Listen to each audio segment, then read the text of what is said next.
July 4th, our day off, American Independence Day, I believe. The American realtors stop hustling for one day. So, what are we gonna do on this day off?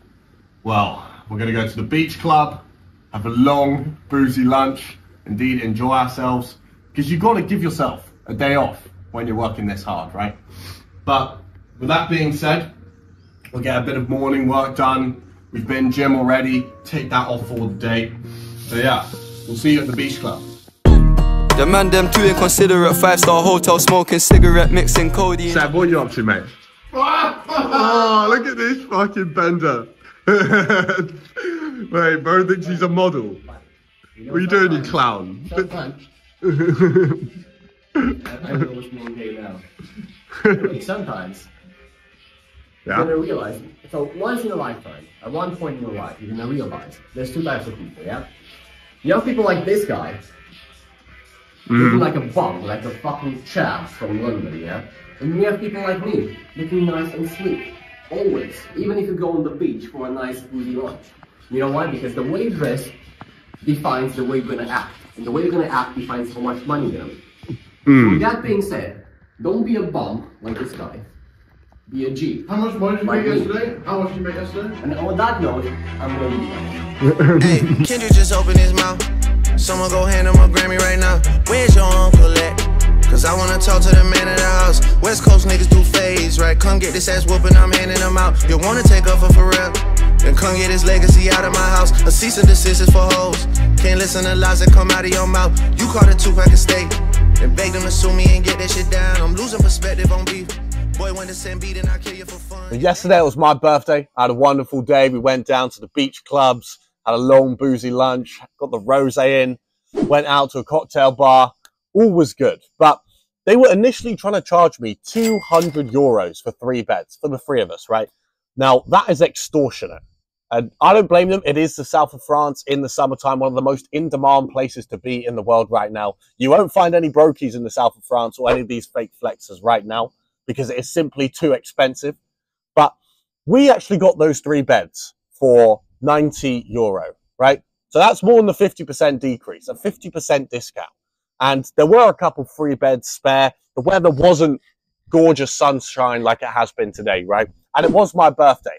Obviously, I used a little bit of charm to get that, but we negotiated it down to less than 50%, right? And it just got me thinking about the concept of negotiation and how a lot of people have this perception that these massive companies can't be negotiated with. Let me tell you a story. So there was this guy who I lived with a while ago when I was at university, right? And he was very, very smart and he loved his takeaways, right? And there was this Uber One subscription that you can get for $1 per month. It was a trial, and then you got put on the $20 per month, you know, free shipping, free delivery, right? So what he did is he signed up for this trial. Then whenever it got to the end of the trial period, he threatened to cancel, and then they would just extend the trial period. So for the whole year, this guy was paying $1 for his Uber One account, right? Well, all of these other Muppets were paying $20 for this exact same service, right? And it just really got me thinking that a negotiation and the offering price of the company is really just a reflection of their perception of your desperation for their product.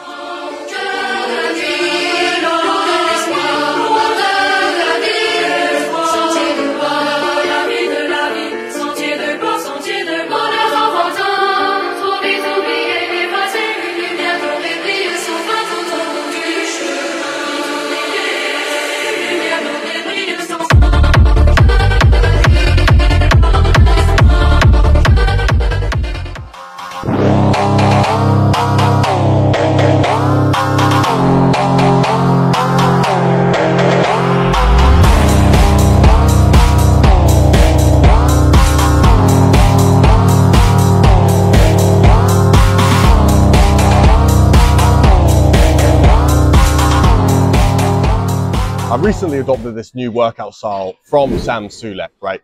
So I do 10 exercises, right? 10 sets, and then 5 exercises. So 2 sets of each exercise, right? And I can change it up depending on what feels good. So for legs, I'll always start with squats. then I'll go to hack squats, then I'll go to leg press, then I'll go to leg extensions, then I'll go to single leg extensions, right? And if one of them feels really good, I'll just do that for 6 sets. So like today, right, we did 6 sets of hack squat because they were feeling so good. And then, you know, leg extensions, I was just doing 1 set. So it's mix and matching depending on what feels good that day. Highly recommend you guys actually look into that. Another thing that I've been doing, right, is like just before the set, right, I'll circle the weight. So let's say I was doing this set here, and I've done it on the hack squat, right? I'll circle it. I'll be listening to music. I'm thinking about how I'm going to destroy this set, right? And it just helps me hit that set with so much more aggression. I can really take every set to failure, especially when I'm only doing 10 sets, right? So yeah, keep that in mind.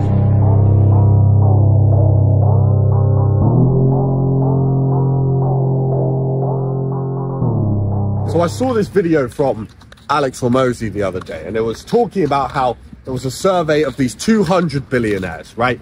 And they were trying to find a common trait throughout all of these billionaires, right? And the interviewer couldn't deduct anything in common apart from these 3 things. Firstly, they felt like they deserved more than you, so these guys were narcissistic. Secondly, they were patient, so they were able to bide their time. They were willing to go through that pain in the short term to get that long-term benefit.